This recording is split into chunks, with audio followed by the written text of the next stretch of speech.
Gentlemen, and thank you for standing by for JinkoSolar Holding Co. Limited's third quarter 2024 earnings conference call.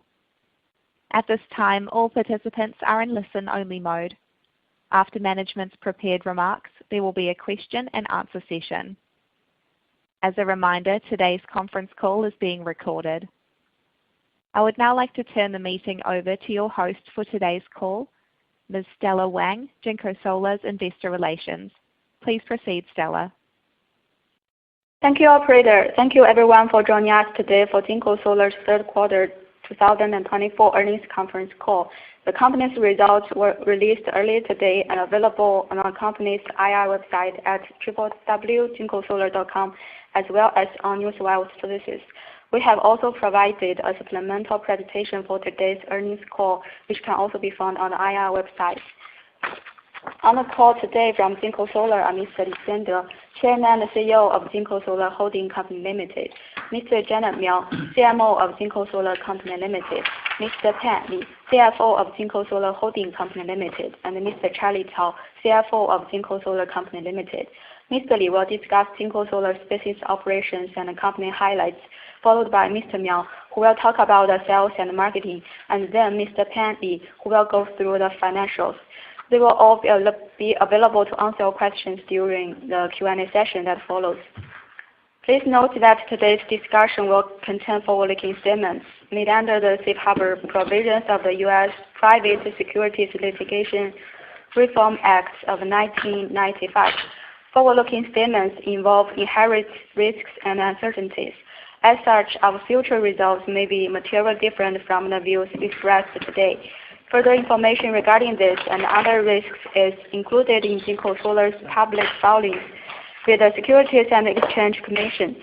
JinkoSolar does not assume any obligation to update any forward-looking statements except as required under the applicable law. It's now my pleasure to introduce Mr. Li Xiande, Chairman and CEO of JinkoSolar Holding. Mr. Li will speak in Mandarin, and I will translate his comments into English. Please go ahead, Mr. Li. 在全行业盈利承压的三季度，我们凭借着 N-Core 技术、有竞争力的产品、全球化的营销和制造布局等优势，取得了相对亮眼的业绩。供需失衡使得终端市场价格持续下行，几乎全产业链处于亏损状态。我们保持着开工率、出货与盈利的平衡。三季度价格环比比较平稳，美国市场收获量环比有大幅上升。我们也持续不断地通过技术进步和供应链管理优化一体化成本。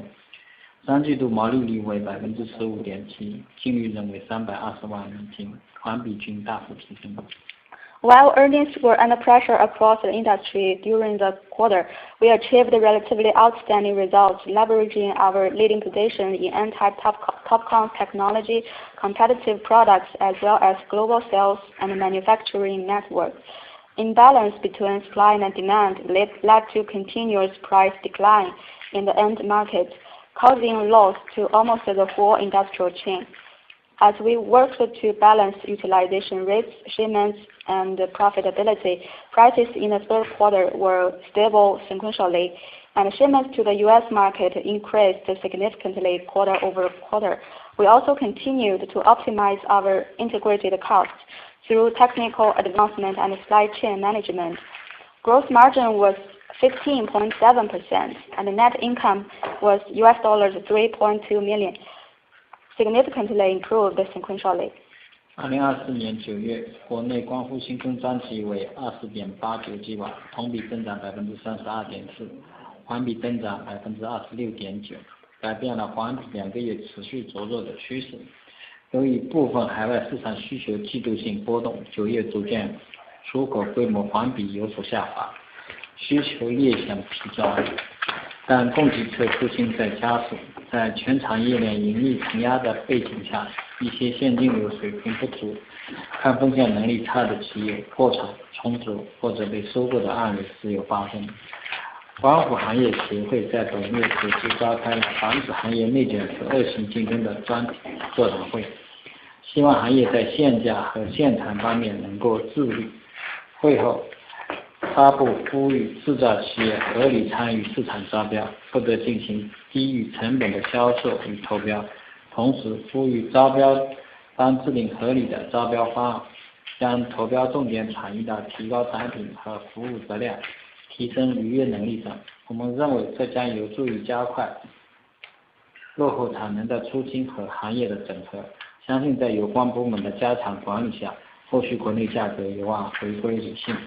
In September, the newly added installation was 20.89 gigawatts in China, up 32.4% year-over-year and 26.9% sequentially, reversing the sequential declining trend of the previous 2 months. Due to seasonal demand volatility in some overseas markets, module exports in September decreased sequentially. Demand was slightly weak, while clearing out of supply were accelerated.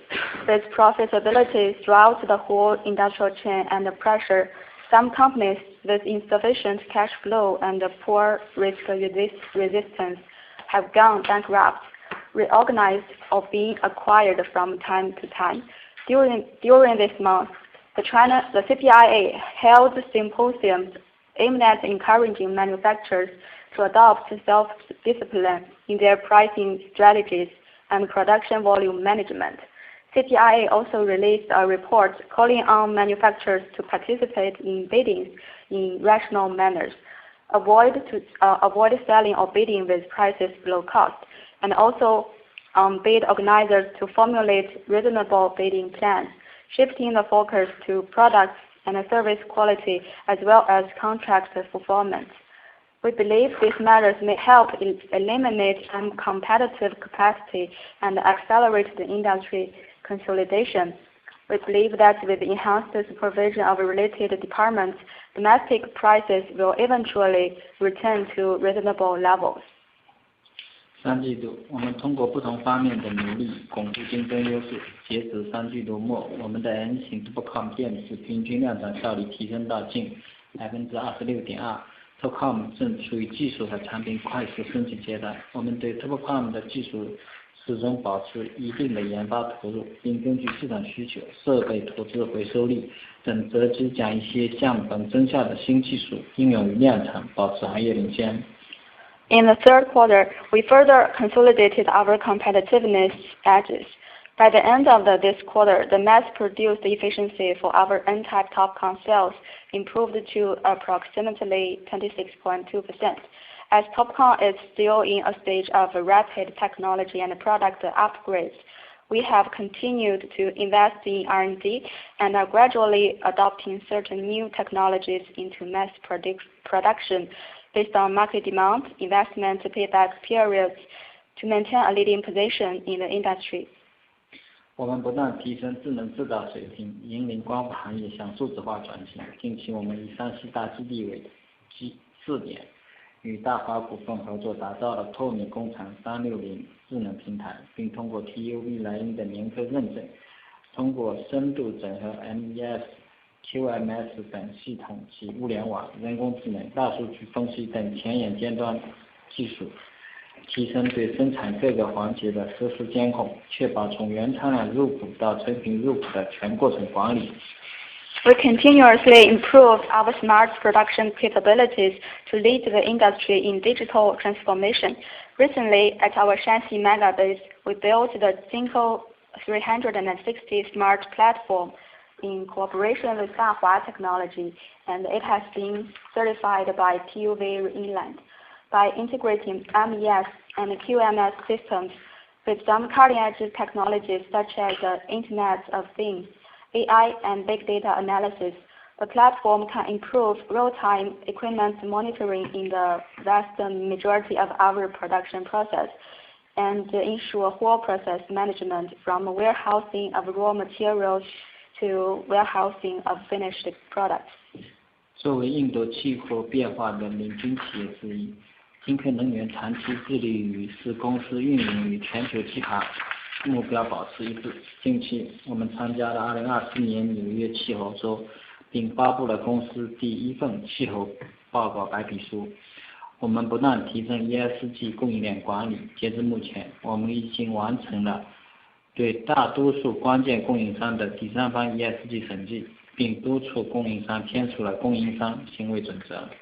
As one of the leading voices in the fight against climate change, JinkoSolar has always aligned its operations with global climate goals.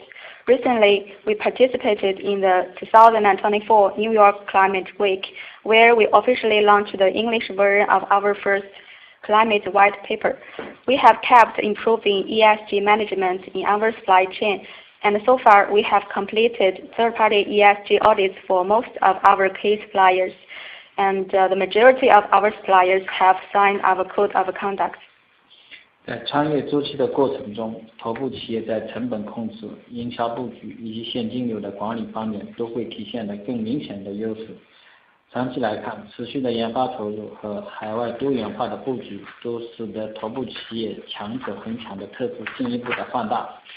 我们持续注重平衡出货区域的结构和盈利水平，预计2024年全年组件出货量将在90吉瓦到100吉瓦之间，其中4季度在22.3吉瓦到32.3吉瓦之间。我们也将持续优化资产负债率结构和现金流的水平，提高运营周转效率，不断提升抗风险能力。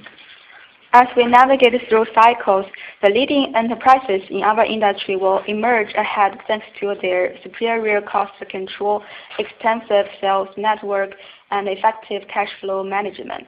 In the long term, they will continue to benefit from continuous investments in R&D and expansion of their global capabilities. We will focus more on balancing market structure and profits. We expect the module shipments to be between 90 gigawatt to 100 gigawatt for full year 2024, and 22.3 to 32.3 gigawatts for the fourth quarter. We will also continue to optimize our assets and liability structure, as well as turnover efficiency, further strengthening our resilience to risk. Thank you, Ms. Li. Our total shipments were 25.9 gigawatt in the third quarter, with module shipment accounting for 92%, nearly flat sequentially. We maintained our global leading position in module shipment during both the third quarter and the first 3 quarters. This achievement is a testament to the trust of our global clients in our reliable, high-efficiency products and services. In the third quarter, around 60% of modules were shipped overseas, with Europe, North America, and emerging markets all healthy. Distribution business accounted for approximately 37% of total shipments, compared to approximately 45% in the second quarter. Thanks to continuous improvement in Tiger New's product strength, Tiger New's shipments accounted for nearly 90% of total shipment, a steady increase from 85% in the second quarter. In China, the ratio of Tiger New has grown to over 90%, while it increased to nearly 70% in North America. We once again topped the PV Tech 2024 Q3 Module Tech Bankability Report with a AAA rating, and also received the highest bankability score in this industry. This honor rewards our commitment to quality, innovation, and R&D, as well as global clients' trust in our product quality, bankability, and reliability over the long term. Recently, we launched the next generation TOPCon technology solar panel named the Tiger New 3.0. The Tiger New 3.0 product will be manufactured on the production line of a zero carbon factory certified by TÜV Rheinland, catering to the client's demand for the high efficient, reliable, and clean product. Also, in the latest BNEF Energy Storage Tier 1 list in Q4 2024 ranking, Jinko Energy has once again been recognized as a Tier 1 manufacturer by Bloomberg for its outstanding performance in the energy storage sector. By the end of the quarter, our accumulative global shipment exceeds 280 gigawatts. We helped our global clients achieve the grid parity with green and economic renewable energy solutions. Short-term cycle volatility in this industry shifts in the macro environment and the disturbance from international trade policy bring PV companies not only challenges but also opportunities. We always proactively seize opportunities from challenges in the market demand, balance market risk, and lead the industry development with more high efficiency and reliable products and services while maintaining a reasonable market share. Pat. Thank you, General. We are pleased to have achieved steadily improving financial results with our leading position in anti-TOPCon technology, competitive products, global marketing and manufacturing network, as well as our efforts to control costs and expenses. Key financial metrics such as total revenue, gross margin, operating income, and net income all increased sequentially. We'll continue to improve the efficiency of our working capital, achieving sustainable growth in operating cash flow, and enhance our resilience to risks. Let me go into more details now. Total revenue was about 3.5 billion, up 2% sequentially, and down 23% year-over-year.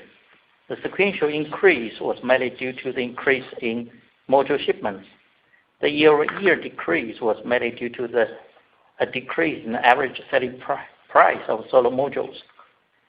Gross margin was 50.7% compared with 11.1% in the second quarter and 19.3% in the third quarter last year.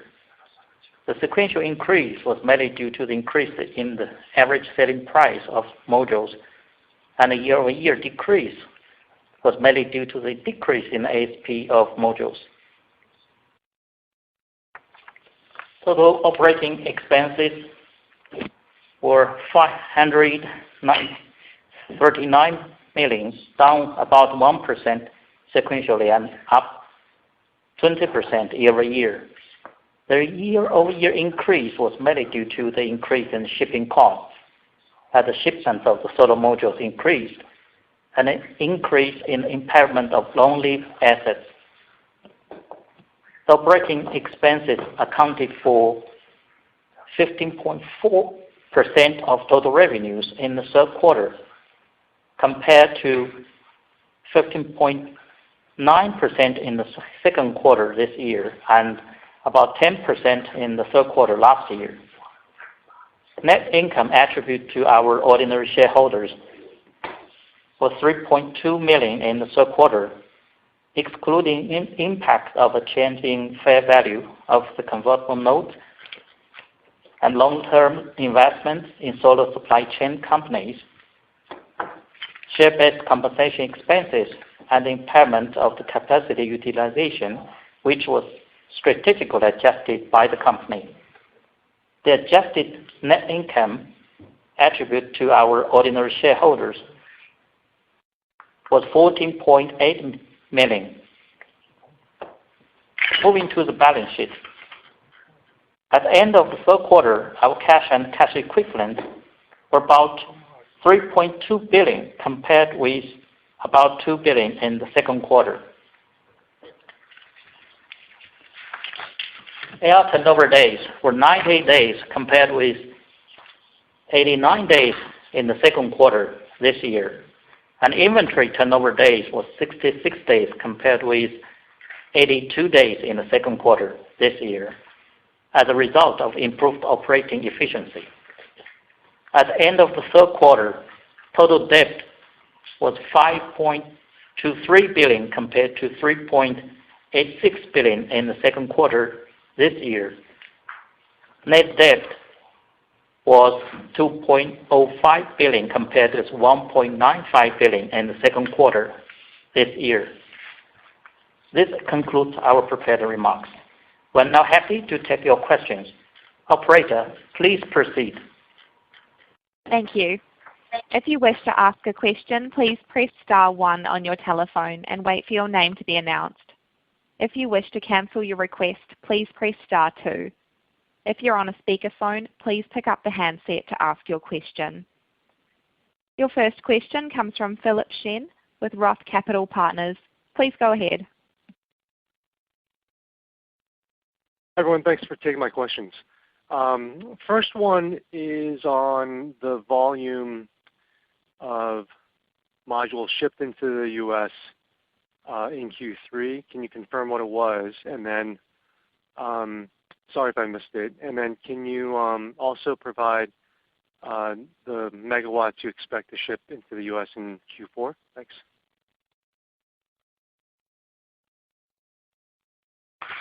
Hey, Phil. Yeah, our Q3 shipment to U.S. is roughly 15 to 18% of total shipment. So I think you can figure out the detailed numbers. Q4, we forecast that the number will be lower because of seasonality issues and the market turbulence.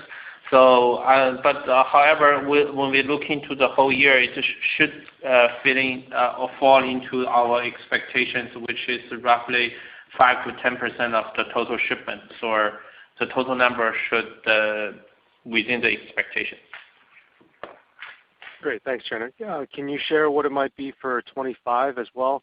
And then with the risk of, with this volume in the U.S.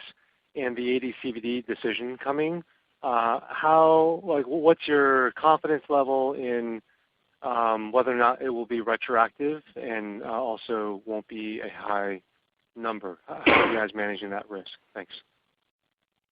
Yeah, so from our perspective, we still take the U.S. market as a long-term market. So no matter how the policy or tariff changes, we always trying to figure out the solutions to survive and compete in the U.S. market. So regarding 2025, we still have not decided the final number yet because of the upcoming election, and also there will be the numbers of AD/CVD announced pretty soon. So we think we will figure out the numbers after that when we see more certainties.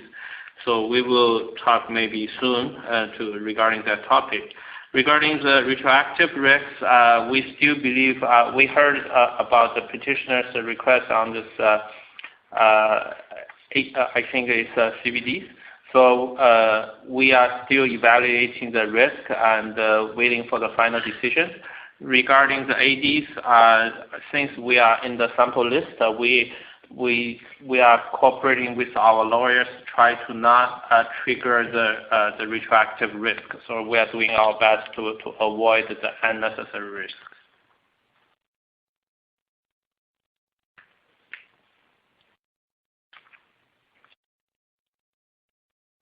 Once again, if you wish to ask a question, please press star 1 on your telephone and wait for your name to be announced. Your next question comes from Rajiv Shudra with Sansara Capital. Please go ahead. Yes, good morning and congratulations on a good quarter. I have a few questions. The first question is on your average selling prices in the third quarter were obviously higher than they were in the second quarter, and the reason was the increased shipment to the United States. If the shipments to the U.S. are going to go down in Q4 as a percentage, should we expect a pretty significant decline in ASPs quarter over quarter in the double-digit range? So the third quarter, the ASP quarter by quarter is quite flat, given what we have more shipments in the U.S. And looking to the fourth quarter, and the market price in recent 3 months is in a downward trend, and so we think it's a kind of moderate and downward in terms of the pricing in the fourth quarter, which is the third quarter. So I guess another way of asking the question is, what is your expectation for ASPs in China in the fourth quarter relative to the third quarter, and also in Europe, again, Q4 versus Q3? Yes, currently, if you look at the index, InfoLink, a lot of independent party publish the price. The trend is quite similar, but now the CPIA, the China Photovoltaic Industry Association is leading the policy studies and trying to, I think, to mitigate the oversupply versus pricing problems in the industries. And we think the price has already reached to the bottom, and hopefully, we think the price will be stabilized and help the industry to go to the relatively disciplined approach. So I guess the question is, if prices stay stable from here in China and Europe for the rest of the year, are they still down relative to the third quarter? Oh, I get a question. Because of the mix of different regions, right? We have lower shipments in the U.S., which is, other regions in the fourth quarter. So the blended ASP should be a little bit lower in Q4. Right. Okay. Moving on to the EBITDA number for the third quarter. Can you tell me what the depreciation number was in Q3, and also can you confirm if the EBITDA in Q3 was in excess of $400 million? No, EBITDA, we have disclosed the detailed numbers, and depreciation per quarter roughly $70 million. So you can do the calculations. Sorry, Charlie, can you repeat the depreciation in the third quarter? It's around $70 million a quarter. 78 million. 70. 70. 70. Yes. Okay. And next question is on storage. Can you give us an update on the storage business? And are you likely to hit $100 million in revenues this year, or is it still smaller than that? Rajiv, I don't think it's the right timing to disclose the detailed numbers. We are still trying our best to grow the storage business into an ambitious goal. So we think we will share the positive or good news with all the investors once it's ready. But for us, it's still an early stage business. We think it's not the right timing to disclose the numbers. Okay. Thank you. And finally, on shipping costs, can you give us an idea of what the trend line in shipping costs was in the third quarter and what you expect in Q4 and beyond? I'm talking about shipping costs per unit, per watt. Yes. And in the first half year, the logistic cost is relatively higher, particularly the political tensions in Middle East, and impact all regions, including U.S. logistic costs. And now we're expecting the logistic costs will be relatively lower, starting fourth quarter. And from the supply side, the containers, there's sufficient containers to supply, the demands. So we're expecting the logistics costs will be relatively lower quarter by quarter. Also, a final question is on G&A expenses. Last year in the fourth quarter, the G&A expenses were over $200 million. Should we expect, and which was a sharp increase from the third quarter? Should we expect a similar trend in the fourth quarter this year? Oh, it's throughout this year we continue to trim the operating expenses, including G&A expenses. So looking to Q4 versus Q3, we are expecting the operating expenses will be lower Q4 versus Q3. I see. Okay. Thank you. Thank you. Once again, if you wish to ask a question, please press star 1 on your telephone and wait for your name to be announced. We will now pause momentarily to allow questions to be registered.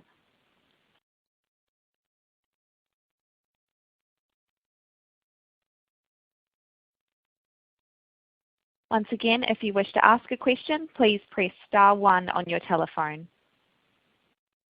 Your next question comes from Brian Lee with Goldman Sachs & Co. Please go ahead. Hey everyone, thanks for taking the questions. Just a couple housekeeping ones. Did you give us the free cash flow number in the quarter and also the CapEx number in the quarter? And I had a follow-up.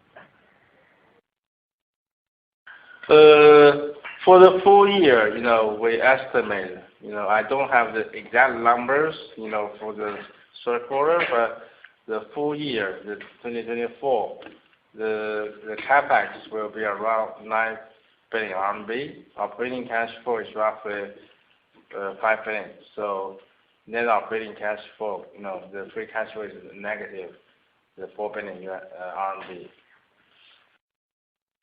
Okay, that's helpful. And then can you give us an update on the latest status of your Frankfurt listing efforts, and also maybe a little bit of color around your net proceeds expected, and what we should be sort of modeling in terms of cash impact on the balance sheet plus dilution. Thanks, guys. The GDR, we just announced it's roughly total is 4.5 billion RMB, and roughly the dilution will be 5% or 6% depending on the issuance, the price. But the timetable is still in the early stage in the preparations, and we expect the GDR and will be roughly completed in the second quarter next year. And the use of proceeds, and we have disclosed, is the majority is for the existing, the Shanxi Sugar Factory, the second phase. We have roughly been in construction and to be completed by the end of this year. And the remaining part will be the use for the working capital purposes, as well as small numbers, and for the U.S. Existing module capacity further expansions. All right. Thanks a lot. Best of luck with it. Appreciate it. Thank you. Once again, if you wish to ask a question, please press star 1 on your telephone and wait for your name to be announced. Your next question comes from Mohammed Ahmed with Emirates Development Bank. Please go ahead. Yeah, so my question is, how much of your business is from the utility segment and from the rooftop solar segment? And another question is that your diluted EPS is 0.57 per ADS. How it is calculated? Because the number of shares is 53.4 million and basic shares are 52 million, but the difference in basic and diluted EPS is huge, 1.45 versus 0.57. For the detailed EPS, and we can share the detailed calculation, and I think it's very simple. So after the call, we can share the detailed calculation with you.